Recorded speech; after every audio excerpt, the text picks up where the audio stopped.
हर साल अक्टूबर और नवंबर के महीने में दिल्ली प्रदूषण की मार झेलती है। इसके पीछे एक वजह है, पराली का जलना भी है। मेरे ठीक पीछे आप वही पराली देख पा रहे हैं। दिल्ली से सटे पंजाब और हरियाणा में सबसे ज़्यादा पराली जलाई जाती है।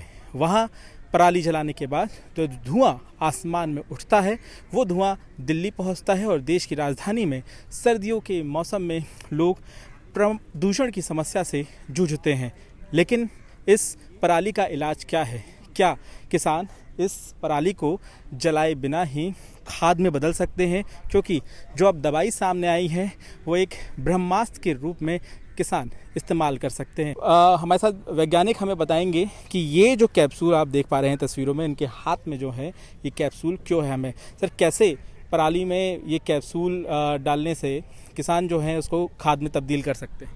ये जो पराली है, किसान उसको जला देते हैं और समझते हैं कि ये उनके लिए एक मुश्किल की चीज़ है। अदरवाइज़ ये मुश्किल की चीज़ नहीं है, ये किसानों के लिए एक बहुत बड़ा रिसोर्स है जिसको वो कंपोस्ट में बना के और अपनी मिट्टी की उत्पादकता बढ़ा सकते हैं।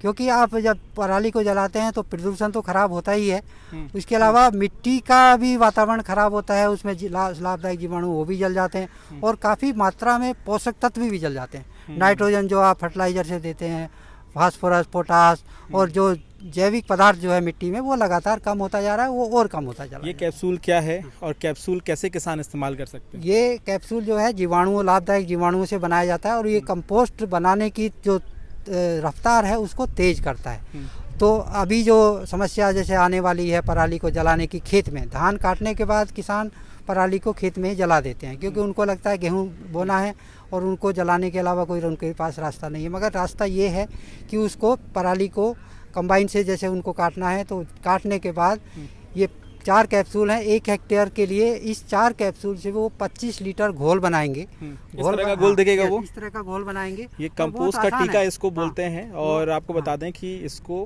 पूसा डीकंपोजर बोला जाता है कैप्सूल को। तो फिर स्प्रे करने के कितने दिन बाद वो खाद बन जाती है जो पराली? किसानों को क्या करना है, कंबाइन से जो कटाई कर रहे हैं उनको कटाई करने के अगले दिन वो इसका स्प्रे कर दें।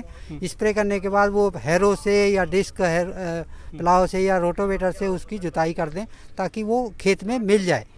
काफ़ी मात्रा में वो मिल जाएगा और वो उसका डिकम्पोजिशन स्टार्ट हो जाएगा। और इस तरह फिर उसके बाद वो पलेवा कर दें। किसान पैसे भी पलेवा करते हैं, पलेवा कर दें।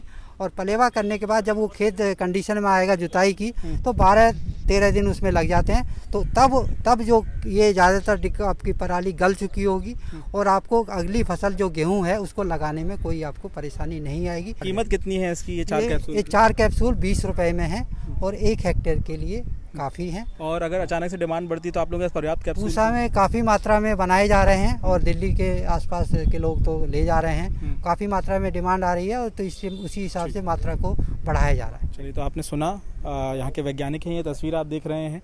और भारतीय कृषि अनुसंधान संस्थान में इस वक्त हम मौजूद हैं, जहाँ पर आप ये तस्वीरें देख रहे हैं। यहाँ पर प्रयोग किया गया है, पराली जलाई गई तो फिर प्रदूषण दिल्ली पहुंचता है। लेकिन ये पराली में दवाई छिड़क दी गई, ये कैप्सूल का घोल छिड़क दिया गया, तो वो धीरे धीरे कुछ इस तरह से खाद बन सकता है। तो किसानों को पता ही नहीं है कि उनके खेत में दरअसल खजाना है और ये खजाना है खाद का, जो इस कैप्सूल की मदद से कहीं ना कहीं उनके लिए एक बड़ी मदद साबित हो सकता है। तो दिल्ली सरकार ये कह रही है कि वो पड़ोसी राज्यों से बात करेगी, केंद्र सरकार से बात करेगी कि पराली किसान ना जलाएं, उन तक ये ब्रह्मास्त्र कैप्सूल पहुंचाए जाएं।